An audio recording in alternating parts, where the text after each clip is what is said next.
Hi doctor Sundar Paramarthalingam. இந்த uric ஆசிடுக்கு ஆயுர்வேதத்தில் மருந்து இருக்கா? அற்புதமான மருந்து இருக்குது. அதுக்கு முன்னாடி யூரிக் ஆசிட் அதிகமாச்சுன்னா என்ன ஆகும்? முக்கியமாக இந்த பிக் டோ, இந்த கால் பெருவிரலில், இந்த ஜாயிண்ட்டுகளில் அதிகமான வலி ஏற்படும். இன்னும் நாள்பட்டு போகும்பொழுது கொஞ்சம் நீரும் சேர்ந்து ரொமாட்டிக் சம்பந்தமான பாதிப்புகள் ஏற்படும். ஆயுர்வேதத்தில் வாத ரத்தம், ஆமவாதம்ன்ற பெயரில் இந்த வியாதிகள் சொல்லப்பட்டிருக்கு. அப்போ இதற்கு என்ன மாதிரியான ட்ரீட்மெண்ட் எடுக்கிறதுக்கு முன்னாடி ஏன் இது ஏற்படுது? யார் உடம்புலலாம் யூரிக் ஆசிட் உற்பத்தி ஆகும்? எல்லார் உடம்புலையும் உற்பத்தி ஆகும். அப்போ அந்த உற்பத்தியாகிற யூரிக் ஆசிடை அவ்வப்பொழுது நம்ம கழிவு நீக்க செயலின் மூலமாக அது வெளியேறிடுச்சுன்னா பிரச்சனை இல்லை. அப்போ ஒரு கழிவான அந்த யூரிக் ஆசிடானது, அளவுக்கு அதிகமான யூரிக் ஆசிடானது சிறுநீரகத்தின் மூலமாக வெளியேற்றப்படுகிறது. அந்த சிறுநீர் மூலமாக வெளியேறும். அப்போ ஒரு பொருள், தேவையில்லாத பொருள் உடம்புல இருக்கும்போது அந்த உள்ளுறுப்புகள் பலமாக இருந்துச்சுன்னா அதை வெளியேற்றிடும். அப்போ பிரச்சனை இல்லை.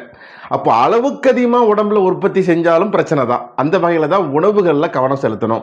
முக்கியமாக அந்த கடல் உணவுகள், அசைவ உணவுகள், ரெட் மீட் சொல்கிறாங்க இல்லையா, அதெல்லாம் கண்டிப்பாக தவிர்க்கணும். முக்கியமாக இந்த அடிக்ஷன், அந்த ஆல்கஹால்லாம் ரொம்ப ரொம்ப பாதிப்புகளை ஏற்படுத்துது.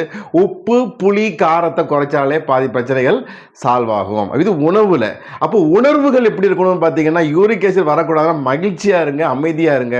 ரொம்ப ஆத்திரப்படுறது, அவசரப்படுறது, டென்ஷன் ஆகிறது, தூங்காமல் முழிச்சிருக்கிறது, அளவுக்கு அதிகமாக உடல் சக்தி மீறி வேலை பண்றது கூட இந்த பிரச்சனைக்கு முக்கியமான காரணமா இருந்துட்டு இருக்கு. அப்ப யூரிக் ஆசிட் எப்படி சார் உற்பத்தி ஆகுது? உடம்புல இந்த பியூரின் சொல்ற அந்த சத்து பொருளானது பிரேக் டவுன் ஆகும் பொழுது உற்பத்தி ஆகிற ஒரு பை ப்ராடக்ட் தான் இந்த யூரிக் ஆசிட். எப்படி நம்ம ஒவ்வொரு உணவுகள் நம்ம சாப்பிட்றோம்னா சத்துக்கள் உடம்புல உறிஞ்சும், கழிவுகள் உற்பத்தி ஆகும், அது மலமா வெளியேறுது. இதே மாதிரி தான் உடம்புல நிறைய கழிவுகள் ஒவ்வொரு மலமாகவும், மூத்திரமாகவும், வியர்வையின் மூலமாகவும் வெளியேறிட்டு இருக்கு. அந்த வகையில் உற்பத்தி ஆகிற யூரிக் ஆசிட் அளவுக்கு அதிகமாக ரத்தத்தில் ஒரு 7 மில்லிகிராம் டெசிலிட்டருக்கு அதிகமாக நம்ம இருக்கும் பொழுது அதை ஹைப்பர் யூரிசேமியா என்ற பிரச்சனையோட சொல்கிறாங்க. இதனால் நிறைய ஜாயிண்ட்டுகளில் பிரச்சனைகள்லாம் ஏற்படுது. அப்போ ஆயுர்வேத மருந்துகள் மிகச்சிறந்தவை ரிசல்ட் கொடுக்கும். சார், டிப்ஸ் ஏதாவது இருக்கா? கைப்பக்குவம் என்னென்ன பண்ணலாம்?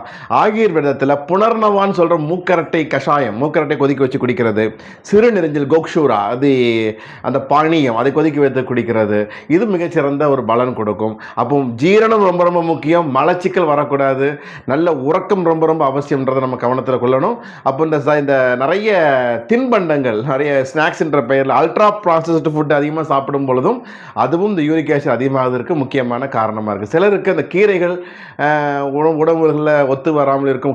குறிப்பிட்ட கீரைகள் சாப்பிடும் பொழுது அதிகமாக ஜாயிண்ட் பெயின் வந்தால் கண்டிப்பாக தவிர்க்கணும். அப்போது சில நேரங்களில் நம்ம ஒரு ஹைப்பர் டென்ஷனுக்கு சாப்பிட்ற கட்டுப்படுத்துகின்ற ரசாயன மாத்திரைகள் கூட யூரிக் ஆசிட் அதிகப்படுத்துறதுனால தகுந்த மருத்துவர் ஆலோசனையின் பெயரில், அருகில் இருக்கக்கூடிய ஆயுஷ் மருத்துவர், ஆயுர்வேத மருத்துவர் ஆலோசனையின் பெயரில் அந்த உணவுகளையும் அற்புதமான மருந்துகளையும் சின்ன சின்ன வாழ்வியல் பயிற்சிகளையும் எடுத்துக்கொண்டால் யூரிக் ஆசிடுங்கிறது ஒவ்வொரு மாதமும் படிப்படியாக குறைந்து ஒரு ஆரோக்கியமான வாழ்வியலுக்கு நாம் தயார் செய்ய முடியும். செய்யலாமா? அன்புடன் டாக்டர் சுந்தர் பரமார்த்தலிங்கம். நன்றி.